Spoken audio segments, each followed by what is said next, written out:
pač v Jugoslaviji naj ne bi bilo lačnih. Ne. Tisto, kar je žalostno, je, da je danes več lačnih, kot jih je bilo v Jugoslaviji, ne, pa bi moralo biti ravno obratno. Ne. In pa vse Franze Z-ji, ne, so partizani nagnali že leta 1945, zato smo se morali izgovarjati, da smo ljubitelji madžarskega komponista Franza Lista in da zato imamo Z v imenu. In miličniki so pač rekli, okej.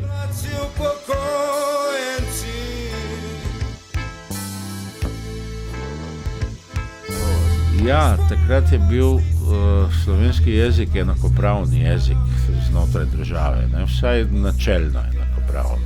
In v enem trenutku je z nami postal tudi modern. Takrat je postalo moderno v Zagrebu, Sarajevu, Skopju, Beogradu, če si znal nekaj slovenskih stavkov in besed. Ne? In teh so se naučili iz naših pesmi.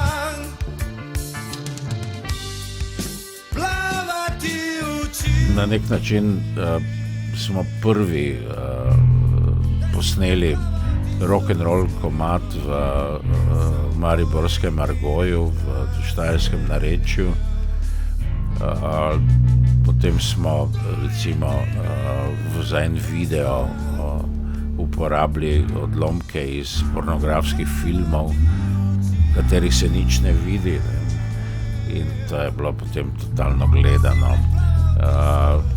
Posneli smo svojo verzijo Zdravljice, prednje je postala himna.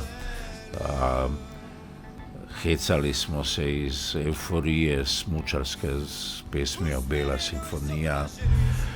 Napovedali smo vojno v Jugoslaviji s pesmijo Sirene tulijo in glavnem na marsikaterem področju. Naredili smo prvi turbofolk komad, slovenski turbofolk komad Naša Lidija je pri vojakih. In se mi zdi, da smo zaorali po ledini kar na marsikaterem področju.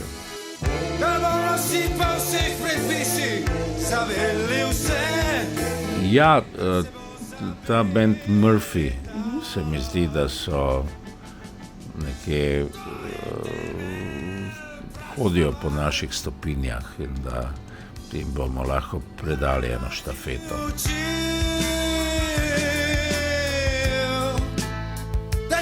Danes sem še posebej tak čustveno vzneburjen.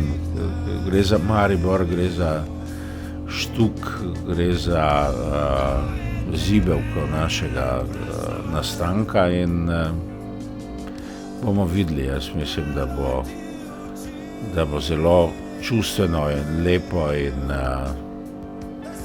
da nam bo to ostalo v lepem spominu.